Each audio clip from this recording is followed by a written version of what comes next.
Chop বা পকোড়া তো বিভিন্ন রকমের আপনারা খেয়ে থাকবেন, কিন্তু কোনোদিন ম্যাগি অথবা চাউমিনের তৈরি এই রকম ক্রিস্পি পকোড়া কি কোনোদিন টেস্ট করেছেন? তাহলে চলুন বন্ধুরা, আজকে আমরা একটি ইউনিক ম্যাগি বা চাউমিনের তৈরি পকোড়া তৈরি করব, আর এটি খেতে হবে কিন্তু অসাধারণ। সর্বপ্রথম পাত্রের মধ্যে জল নিয়ে গরম করে নিতে হবে। এরপর এর মধ্যে ম্যাগি অথবা চাউমিনকে অ্যাড করে দিতে হবে। একটু ভালোভাবে কুকড হয়ে গেলে এটিকে তুলে নিয়ে একটি সেপারেট পাত্রের মধ্যে জলটিকে ঝরিয়ে নিয়ে এটিকে বেশ একটু ঝরঝরে করে রাখতে হবে। তাহলে এখানে ম্যাগি থেকে জল ঝরিয়ে এটি ঝরঝরে করে রাখা হয়েছে। এরপরে এক এক করে সমস্ত ইনগ্রেডিয়েন্টসকে অ্যাড করতে হবে। সর্বপ্রথম গাজর, ঠিক এই রকম স্লাইস, এরপরে পেঁয়াজ, ধনেপাতা, এর সঙ্গে কাঁচা লঙ্কা।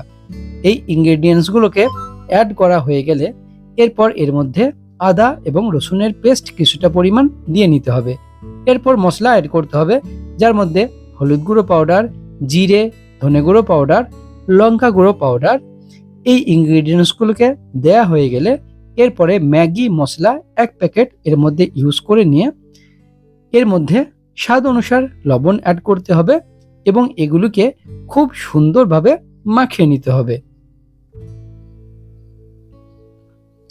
ভালোভাবে মাখানো কমপ্লিট হয়ে গেলে এর মধ্যে যে ম্যাগি অথবা চাউমিন আপনারা যেগুলো কুক করে রেখেছেন সেগুলিকে এর মধ্যে দিয়ে নিয়ে এরপরে এর মধ্যে একটি ডিমকে ফাটিয়ে অ্যাড করে নিতে হবে। এরপরে এর মধ্যে অ্যাড করতে হবে কর্নফ্লাওয়ার এবং এগুলিকে সমস্ত একত্রিতভাবে বেশ ভালোভাবে কিন্তু মাখিয়ে নিতে হবে, যাতে সমস্ত ইনগ্রেডিয়েন্টস পারফেক্টভাবে মাখানো হয়। এরপরে আমরা 2 থেকে 3 চা চামচ পরিমাণ বেসন অ্যাড করছি, তাহলে এর টেক্সচারটি পারফেক্টভাবে তৈরি হবে। ছাকার সময় বা ভাজার সময় এটি কোনো অংশে ভেঙে যাবে না। তাহলে আমাদের কাজ হলো এখন পারফেক্টভাবে এই সমস্ত ইনগ্রেডিয়েন্টসগুলোকে সুন্দরভাবে মাখিয়ে নেওয়া। এখানে টেক্সচার কিন্তু পারফেক্ট তৈরি হয়েছে।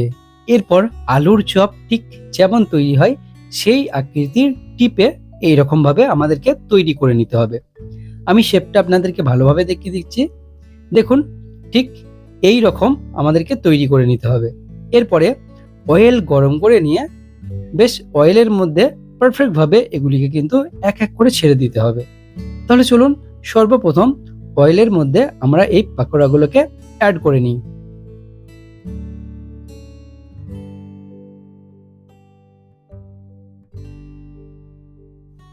এখানে সমস্ত পাকোড়া আমাদের অয়েলের মধ্যে অ্যাড করা হয়ে গেছে। এরপরে কিছুক্ষণ ওয়েট করতে হবে এবং এগুলিকে উল্টে পাল্টে নিয়ে বেশ পারফেক্টভাবে মুচমুচে ভাবে এগুলিকে কিন্তু আমাদেরকে ভেজে নিতে হবে।